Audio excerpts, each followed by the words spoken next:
kebahagiaan mereka yang nyari kesenangan akan diikat, berubah-ubah sesuai mood yang berada di luar kontrol mereka. Nah, ini kalau kamu ingin bahagia saat senang saja, kamu mungkin juga susah bahagia. Kenapa? Hidupmu kan banyak sumpeknya, banyak alangannya, banyak rintangannya. Seneng wisuda ndak lama, besoknya sudah sumpek mikir kuliah lagi, apa kerja, apa kawin, sumpek lagi. Ya kan? Ndak ada selesainya. Kalau kamu mengandalkan seneng, hidupmu itu ndak pernah seneng full 100%, selalu ada bagian sumpeknya. Kalau kamu nunggu mood seneng baru bahagia, kamu mungkin ndak bahagia-bahagia. Alhamdulillah Pak, dapat uang banyak, besoknya sumpek, ini duitnya buat apa, terus gegeran, terus macam-macam. Ndak lama ternyata kalau bahagia itu mengandalkan seneng. Maka bahagia itu, katanya Markus, tirulah orang-orang bijaksana. Bahagia itu apa? Dalam kebebasan mereka dari segala keterikatan. Berarti apa? Ya temukan dalam dirimu saja, tidak usah diikat oleh apapun dari luar dirimu. Dengan pikiranmu saja sekarang kamu sudah bisa bahagia kok. Ngapain capek-capek nyari cantelan di luar? Jadi itu rumusnya bahagia. Pikiranmu. Yang kedua, jangan diikat oleh yang di luar dirimu. Dan yang ketiga, jalani hidupmu sesuai fitrah.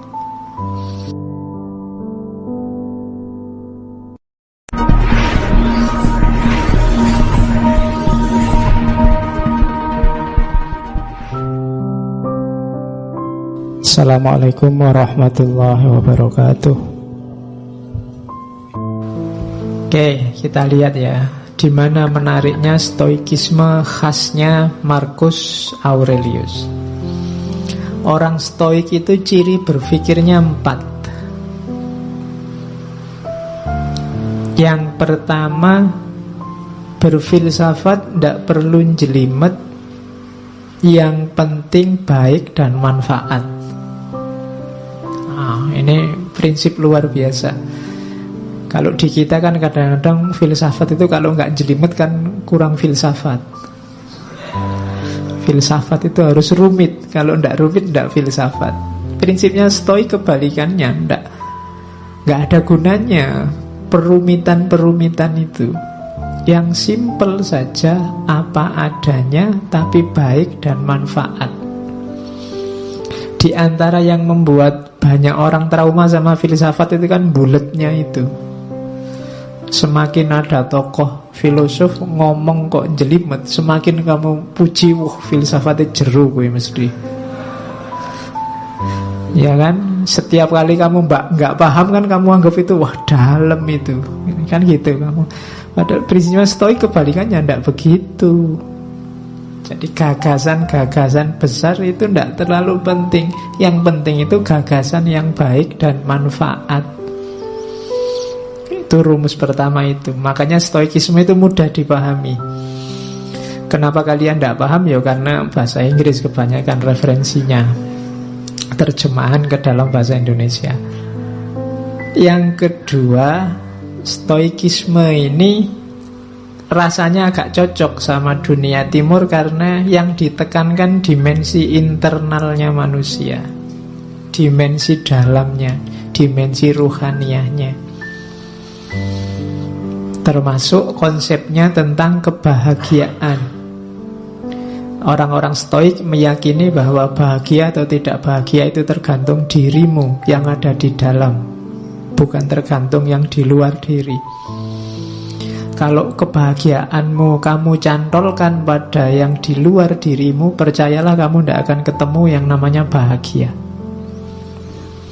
Saya bahagia Pak kalau besok punya uang banyak. Kamu tidak akan ketemu-ketemu, karena begitu kamu dapat uang banyak, kamu pengen lebih banyak lagi. Kalau saya punya istri cantik Pak, mungkin kamu tidak ketemu bahagia karena yang lebih cantik dari istrimu besok pasti banyak. Ya mau kamu kawin, ya pas dikawini cantik, nanti lama-lama ya tua dan jelek. Yang lebih cantik pasti banyak. Kalau dasarmu hanya itu, kamu tidak akan ketemu-ketemu sama kebahagiaan. Kekayaan juga begitu. Maka katanya Stoik, yang penting dimensi dalammu.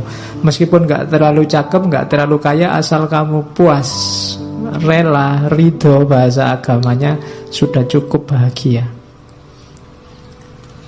Oke.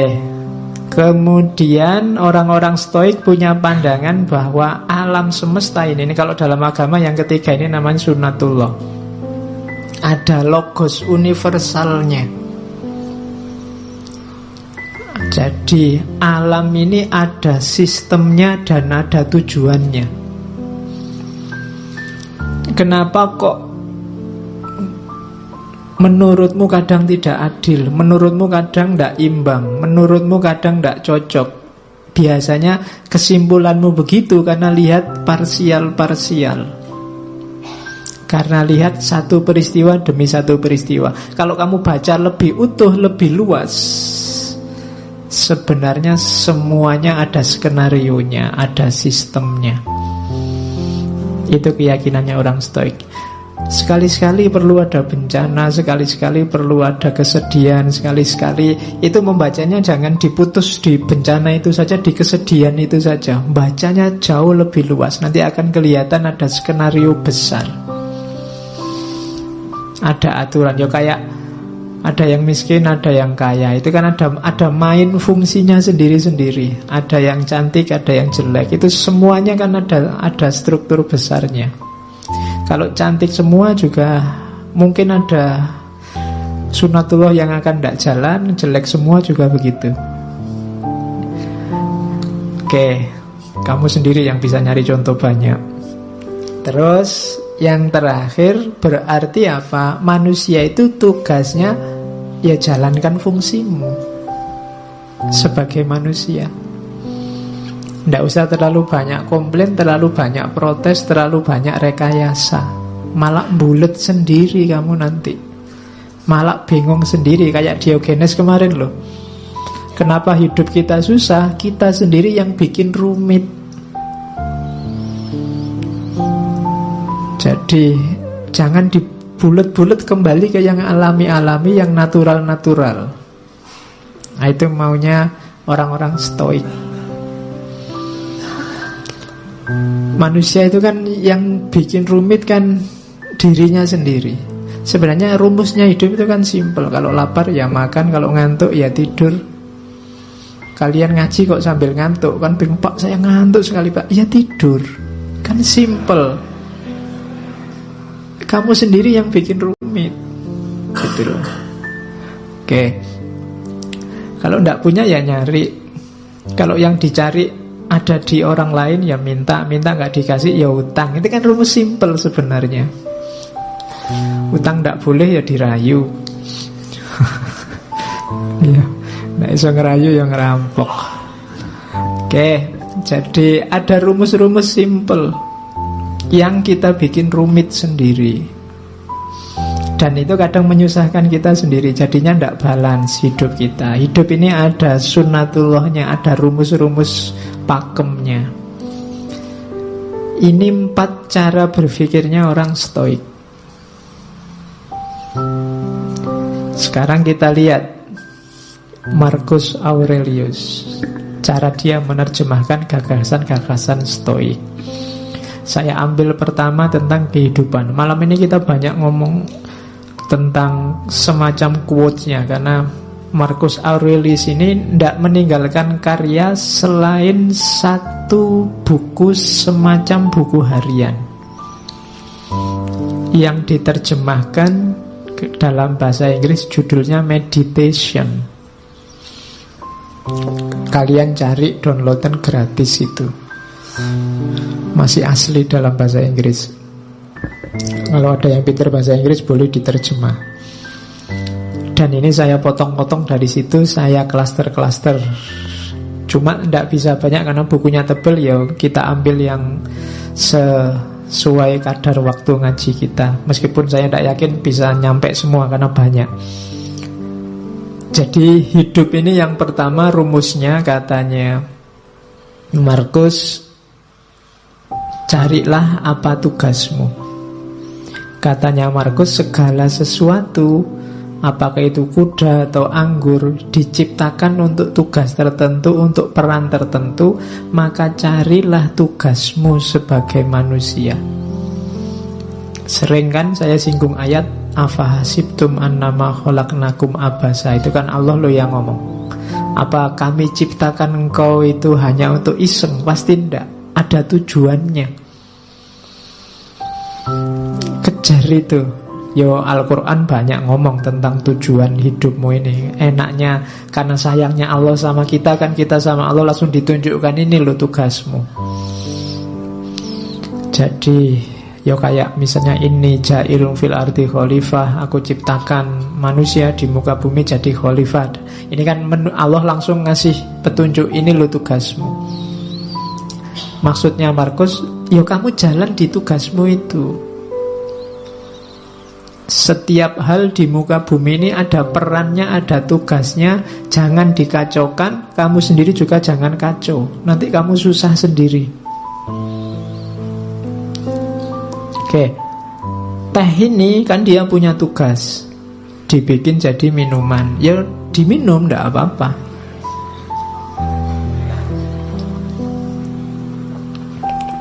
Manusia yang minum, jangan dibikin kacau. Nanti tehnya kamu pakai ngepel, terus kamu siramkan di karpetnya masjid, itu jadi kacau, kamu sumpek sendiri. Tidak di situ mainnya teh, dia untuk diminum. Jadi rumusnya hidup pertama, tugasmu apa? Yang harus kamu lakukan apa? Saya sering bilang, tidak usah cerewet tanya, apa Pak, saya tidak tahu. Tidak, kamu sudah tahu. Begitu kamu tahu identitasmu, sebenarnya kamu tahu apa yang harus kamu lakukan. Begitu kamu tahu bahwa saya mahasiswa Pak, kamu sudah tahu apa yang harus dilakukan seorang mahasiswa. Di rumah, saya ini anak loh Pak, kamu tahu apa yang harus dilakukan seorang anak. Saya ini tetangga loh Pak, kamu sudah ngerti rumusnya tetangga yang baik seperti apa. Jadi tanya tugasmu apa, jalankan itu. Itu rumusnya orang hidup yang pertama. Dan yang kedua, ndak usah khawatir, ndak bisa. Katanya Markus, manusia pasti mampu melakukan semua yang Tuhan ingin ia lakukan. Kalau Allah nyuruh kita jadi khalifah, pasti kita punya kekuatan untuk mengkhalifahi alam semesta. Ketika kamu ditakdirkan jadi mahasiswa, pasti memang kamu punya potensi untuk jadi mahasiswa yang baik. Bahwa hasilnya tidak baik, itu berarti kamu kurang maksimal menjalankan tugasmu. Jadi ini rumus-rumus dasar dalam hidup, katanya Markus. Pasti bisa asal kamu tidak manja. Kita kan sering manja, sering cengeng, sering cerewet. Sudah tahu masih tanya. Kita sering mengkritik Bani Israel, Yahudi, kita sering begitu. Orang Yahudi itu kan waktu diperintah ada aja yang ditanyakan. Disuruh menyembelih sapi masih ditanya, kulitnya sapi warnanya apa, besarnya seberapa, itu cerewet. Padahal begitu disuruh membelih sapi aja kan tidak masalah, tapi masih cerewet, tanya macam-macam. Padahal ya sudah ngerti pantasnya membelih sapi itu ya sapi yang semacam apa, kan gitu. Ya sama lah, kadang kayak mahasiswa disuruh bikin makalah berapa halaman Pak, kemudian referensi ini boleh ndak Pak, kamu repot sendiri nanti, salahmu sendiri, cerewet. Coba diperintah ya Pak, nah kan sudah, selebihnya kamu mikir sendiri, ijtihad sendiri. Biasanya banyak tanya itu kan maksudnya kamu ingin dapat yang ringan, atau syukur-syukur bisa ndak jadi diperintah. Kan itu orang Yahudi itu kan begitu, nawar bolak-balik itu kan maksudnya yo siapa tahu ndak jadi karena perintahnya ndak jelas. Nah kita sering begitu dalam hidup. Kamu sering ngerti tugasmu tapi ndak jalan, kenapa? Kamu nyari alasan, nyari dalih. Alah Pak, ujian masih lama. Alah Pak, kan segalanya sudah ada garisnya, ada takdirnya. Alah Pak, selalu begitu, nyari dalih. Terus bekalmu lengkap, katanya Markus. Yang pertama apa? Nggak usah khawatir. Alam ini ada rumusnya, ada sunatullahnya. Jalankan tugasmu sesuai sunatullah. Kenapa harus kamu jalankan sekarang? Karena tidak lama lagi engkau tidak ada dimanapun. Hidup ini kan cuma sementara. Kamu dikasih fasilitas hidup yang sementara dengan tugas tertentu. Kalau nanti tiba-tiba kamu dipanggil sama yang ngasih tugas dan tugasnya belum selesai, bisa jadi kamu dikasih nilai C, D, atau E. Kalau kamu dikasih nilai E kan susah. Kalau tidak lulus di kampus gampang. Kalau tidak lulus besok di akhirat, urusannya panjang. Kamu tidak bisa ngerayu-ngerayu karena sudah selesai. Tidak ada remedinya. Besok waktu dihisab di akhirat kan kamu mau ada ujian susulan. Tidak ada. Sudah selesai. Maka katanya Markus, bekalmu lengkap. Alam semesta menyediakan semuanya, termasuk hukum-hukumnya. Segera jalan karena waktu kita terbatas. Pada saatnya semua akan tidak ada, termasuk Hadrian, termasuk Agustus. Di kalimat itu Hadrian ya raja sebelumnya, Agustus raja Romawi pertama yang paling sukses menyatukan kerajaan Romawi. Orang sebesar itu saja juga waktunya limited, terbatas. Kalian ini kan edisi terbatas. Percayalah, Allah tidak menciptakan yang mirip kayak kalian lagi. Bikin yang lain yang lebih cakep-cakep. Terus yang kedua, katanya Markus, fokuslah pada apa yang kamu lakukan karena tugasmu di situ. Ingatkan dirimu bahwa tugasmu adalah menjadi manusia yang baik. Ingatkan dirimu apa tuntutan alam pada manusia. Jadi alam ini kayak mesin besar, ada sistemnya, kamu punya peran. Itu yang dimaksud tuntutan alam. Kalau kamu tidak memainkan peranmu, alam ini akan kacau ritmenya. Dan ketika alam ini ritmenya kacau, efeknya ke kalian lagi, ke manusia lagi. Maka ikuti tugasmu, jalankan peranmu sebaik-baiknya. Lalu jalankanlah tanpa ragu. Jalankan kebenaran, ungkapkan kebenaran saat engkau memahaminya. Cuma ungkapkan dengan baik, dengan santun, tanpa pura-pura. Nah ini apa yang dijalankan? Kebenaran. Menjalankannya dengan baik, dengan santun, dengan tulus, tanpa pura-pura. Itu tugas hidup kita yang pertama. Di meditation itu saya potong-potong rumusnya orang hidup itu ini. Kita ingat-ingat coba ya, ini pedoman hidup kita, katanya Markus. Hidup kita itu secara durasi itu sementara, pasti ya, limited. Tidak lama kok hidup kita itu. Sudah tidak ada lagi orang yang usianya mungkin 150 ke atas, atau 200 lah, tidak ada. Orang sudah 70, 80 itu sudah luar biasa. Malah kasihan orangnya kalau nggak meninggal-meninggal. Loh ya, malah kasihan. Sifatnya berubah. Hidup kita ini karakternya alam, di antara yang kita sebut sunatullah tadi, berubah. Maka kalau kamu kaku, ritmemu akan kacau. Jangan kaku. Kamu harus luwes. Ketika kamu kaku, sementara lingkungan alam sekelilingmu berubah, maka yang terjadi ritmemu kacau. Jangan-jangan kamu juga mengacaukan ritmenya orang lain. Jadi karakternya hidup ini berubah. Durasinya sementara. Persepsi kita, pemahaman kita sifatnya abu-abu kalau bahasanya Abu-abu itu apa? Kita ini manusia yang terbatas dan pemahaman kita juga terbatas.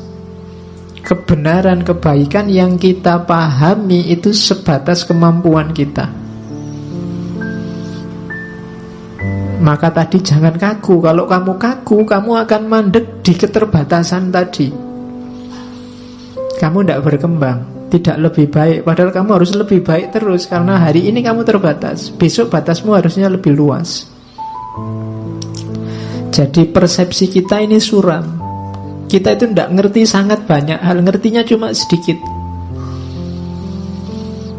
Berarti apa? Kebenaran yang kita tahu sebagai benar juga limited, terbatas. Bukan karena kebenarannya yang terbatas, tapi kapasitas kita yang terbatas.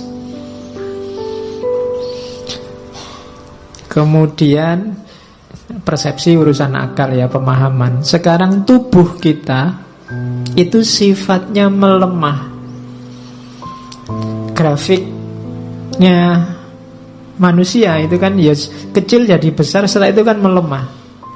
Sebenarnya bahasa aslinya membusuk. Usia-usia kalian ini mungkin sudah tidak bisa lebih tinggi lagi, tidak bisa berkembang lagi, sudah selesai. Kecuali kamu ikut terapi-terapi minum pil apa itu, nambah tinggi 2 cm itu mungkin ya. Sudah tidak bisa, percayalah, sudah habis pertumbuhanmu. Kamu minum susu pertumbuhan tulang sampai berapa, sudah selesai. Usia-usia kita sudah tua. Jadi, dan grafiknya pasti semakin melemah. Tidak ada orang yang tambah tua, tambah kuat, luar biasa, tambah, tidak ada. Pasti. Jadi tubuh, jasad, fisik itu semakin melemah. Kemudian jiwa kita itu yang karakter utamanya sebenarnya dia kebingungan. Soul itu. Dia kalau tidak punya pemandu resmi, dia selalu bingung, mudah dipengaruhi. Akal itu kan, mental itu kan mudah dipengaruhi. Sekarang seneng, besok benci. Kemarin kerjasama, sekarang gegeran. Itu jiwa kita selalu begitu, mudah dipengaruhi, selalu dalam kebingungan. Kemudian 5 yang atas tadi kan serba tidak enak. Terus kamu, kalau gitu saya nunggu takdir, keberuntungan. Tidak, keberuntungan, takdir itu tidak bisa ditebak. Tidak mesti. Di situ ditambahi oleh Markus kemasyhuran. Kemasyhuran itu mungkin kamu mengandalkan status, mengandalkan nama baik, mengandalkan keluarga, mengandalkan identitasmu sebagai apa. Katanya Markus itu juga tidak pasti. Seterkenal apapun orang, pada saatnya juga lenyap, dilupakan. Jadi ternyata hidup kita itu semacam ini. Ringkasnya apa? Katanya Markus, hidup ini bagian fisiknya seperti sungai. Dia berubah semakin lama semakin melemah. Sungai itu kan mengalir semakin ke yang lebih landai, lebih ke bawah. Sementara jiwa kita, rohani kita bagaikan mimpi dan kabut, tidak jelas, kebingungan. Dan akhirnya kita menjalani hidup itu kayak medan perang. Seperti medan perang dan perjalanan yang jauh dari rumah. Jadi hidup ini medan perangmu. Perang di mana? Perang melawan dirimu sendiri sebenarnya. Melawan hidupmu sendiri. Dan jangan mengandalkan reputasi, jangan mengandalkan status, jangan mengandalkan nama baik, karena semuanya akan terlupakan. Maka tidak usah terlalu banyak membuang energi untuk hal-hal yang tidak penting. Ayo mikir hidup kita sendiri saja. Wong hidup kita sendiri juga tidak terlalu bagus situasi dan kondisinya. Wong ya semua orang begitu. Kalau ditarik lebih jauh lagi, tidak ada orang yang pantas sombong. Sering saya bilang bahwa manusia itu diciptakan sebagai sosok yang tidak pantas untuk sombong. Karena lemah dalam segala aspeknya. Oke, nah Kalau hidup begitu, kebahagiaan terus. Lah kalau gitu apa harus sumpek? Enggak, katanya Markus. Meskipun hidup itu selemah itu, tapi kita tetap bisa bahagia. Rumusnya bahagia simple. Yang pertama, pikiran. Kebahagiaan hidupmu tergantung kualitas dari pikiranmu. Hari ini, detik ini kamu bisa langsung bahagia meskipun sedang sumpek urusan apa wae, tinggal kamu detailkan urusanmu apa. Uang habis, makalah belum selesai, dosen ngamuk-ngamuk, bapak kos nagih misalnya. Itu kan sumpekmu kan kamu bawa di sini. Itu detik ini juga bisa selesai itu semua, tinggal kamu geser caramu berpikir. Yo gampang lah rumusnya. Duit habis gampang, teman masih banyak. Ya ngampung-ngampung dikit makan ndak apa-apa lah, utang-utang dikit pasti boleh. Nilai jatuh, malah semester depan bisa diulang. Ya makalah kok belum jadi-jadi gampang, Google masih sedia banyak referensi. Itu kan lebih simpel. Tergantung pikiranmu. Berarti apa? Sekarang ayo dinikmati. Atau paling tidak, sekarang kan sedang ngaji di masjid, urusan makalah, urusan besok kuliah, urusan duit kan nanti kalau mau makan urusan. Jadi sekarang gak usah tak pikir itu, nanti jatahnya mikir itu nanti kalau berhadapan dengan urusannya. Kalau sekarang ya mikir ngaji. Itu kan kamu terus jadi bahagia. Jadi tergantung pikir. Ada urusanmu berat, apapun beratnya, tinggal alah sekarang mikir ngopi-ngopi dulu lah, ngerokok-ngerokok dulu santai. Lu iso bahagia detik itu juga. Jadi kebahagiaanmu itu tidak tergantung apa-apa di luar dirimu, tapi pikiran. Makanya sangat sedikit hal yang dibutuhkan untuk hidup bahagia, dan semuanya ada dalam dirimu. Di mana itu? Caramu berpikir. Misalnya kamu, Pak, saya sumpek hari ini Pak, orang Indonesia itu loh terpecah dua. Ada kubu pro calon ini, kubu pro calon itu. Loh yang nyuruh kamu mikir itu loh siapa? Nggak ada orang yang nyuruh kamu ngomentari itu loh. Salahmu dewe kamu menyumpekkan dirimu dengan itu. Bahagialah. Banyak hal untuk dinikmati dan bahagia. Nah, itu rumus pertama ya, bahagia dari pikiran. Yang kedua, kebahagiaan akan lahir, hati-hati jangan dicantelkan pada hal di luar dirimu. Katanya Markus, kebahagiaan mereka yang ingin populer tergantung orang lain. Orang yang semacam ini tidak akan bisa bahagia.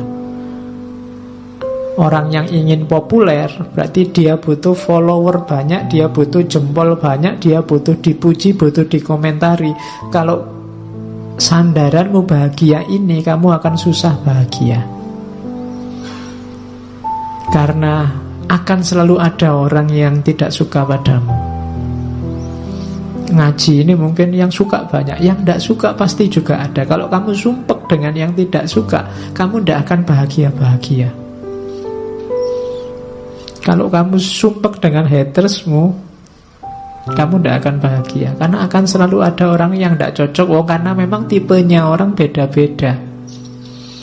Jadi kebahagiaan orang yang ingin populer itu tergantung pada orang lain. Maka jangan nunggu populer dulu baru bahagia. Jangan nunggu dipuji banyak orang dulu baru bahagia.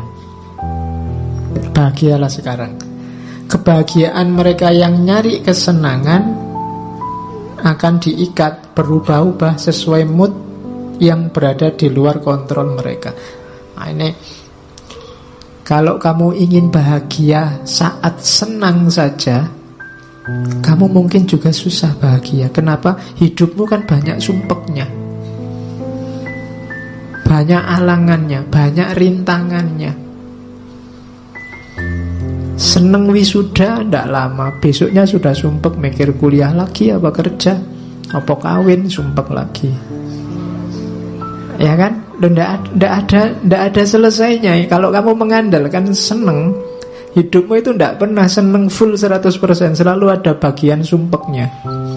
Kalau kamu nunggu mood seneng baru bahagia, kamu mungkin nggak bahagia-bahagia.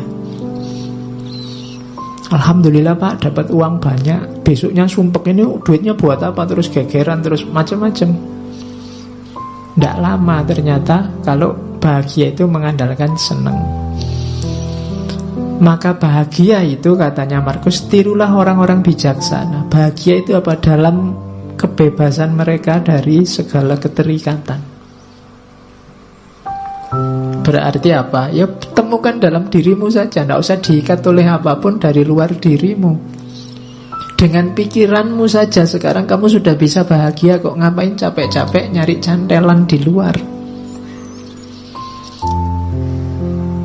Jadi itu rumusnya bahagia. Pikiranmu. Yang kedua, jangan diikat oleh yang di luar dirimu. Dan yang ketiga, jalani hidupmu sesuai fitrah.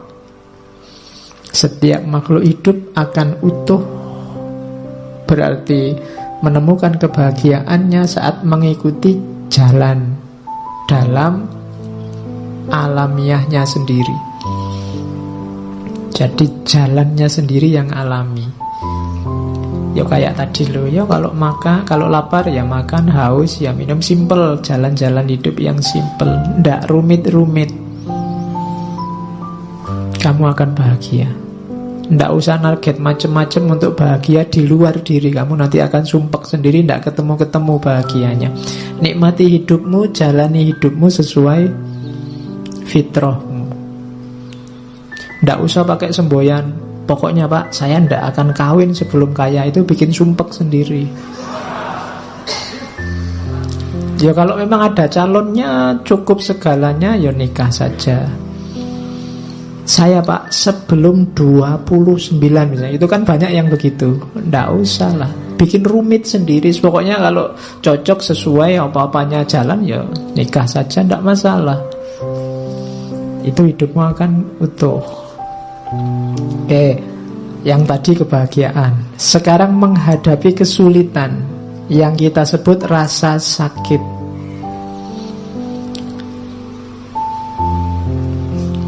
Katanya Markus, saat engkau tersiksa oleh sesuatu dari luar dirimu, rasa sakit itu sebenarnya bukan dari sesuatu yang menyakitimu, namun dari anggapanmu terhadapnya.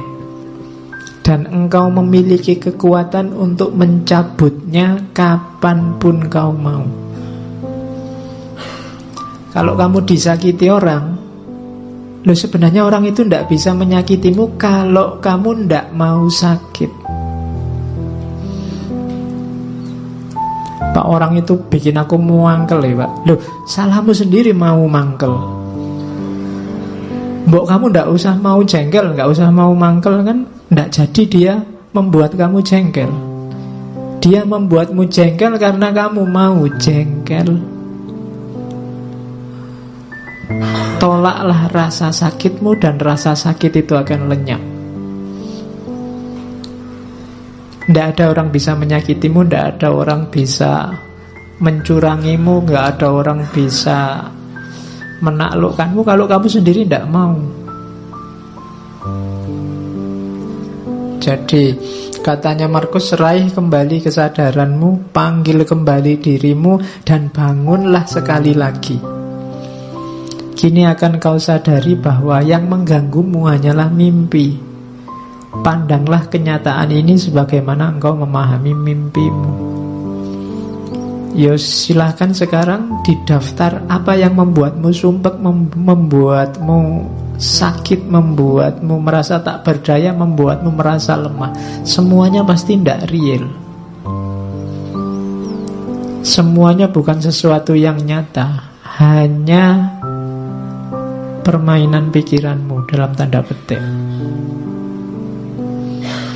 Nilai jelek, ya nilai jelek itu kan fakta, nilai jelek selesai. Dia tidak harus menyakitimu bahwa kamu besok akan ngulang kuliah lagi sehingga nilainya jadi baik, ya diulang saja tanpa harus merasa sakit kan bisa. Diputus pacar Pak, itu sakitnya luar biasa. Ya wis putus, ya putus saja. Lah kok enak, aku yang diputus kok terus aku merasa sakit, kan double berarti. Kamu mutus aku ya sudah, tapi aku tidak sakit kok. Oh itu lebih gaya. Iya. Jadi sakit atau tidak itu kan kamu yang bisa ngatur. Pedih hatimu itu dirimu sebenarnya. Tidak bisa engkau membuatku sakit hati, itu tidak bisa. Kamu sendiri yang mau dihinggapi rasa sakit itu. Ada orang maki-maki kamu kayak apapun, kalau kamu tidak tersinggung kan tidak ada apa-apa. Saya tersinggung loh Pak. Lihat salahmu sendiri tersinggung. Kamu tidak tersinggung itu bisa lah, kok milih tersinggung. Itu kamu milih rasa sakit. Itu maunya Markus.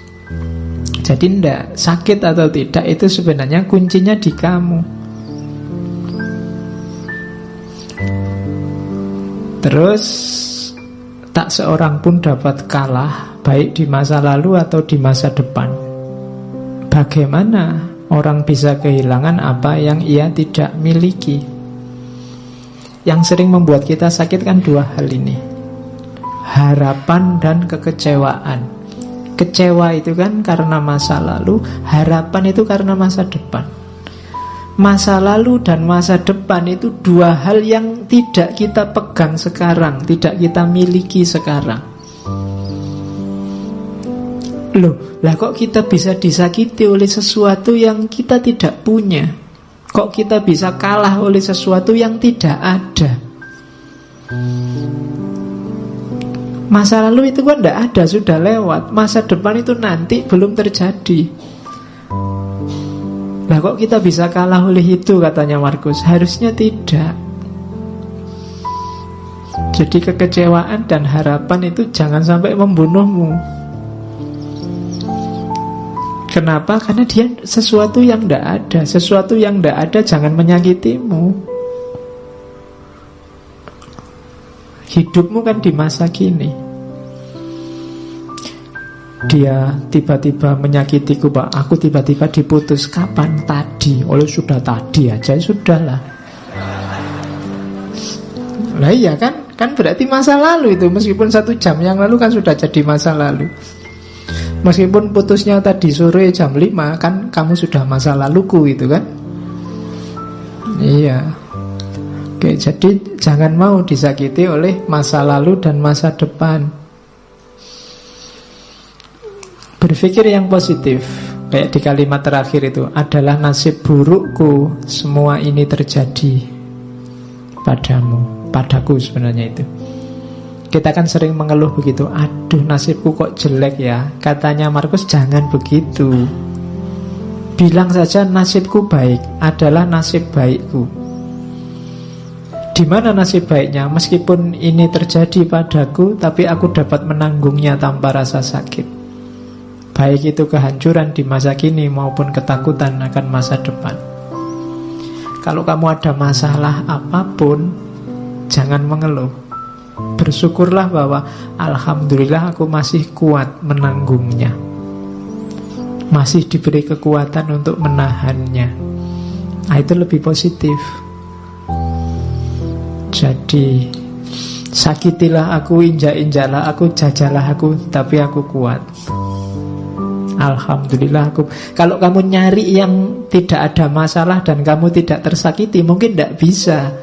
Kamu hidup di dunia yang tidak ada masalah dan kamu tidak tersakiti itu. Bikinlah dirimu kuat menghadapi masalah dan rasa sakit, maka segalanya akan selesai.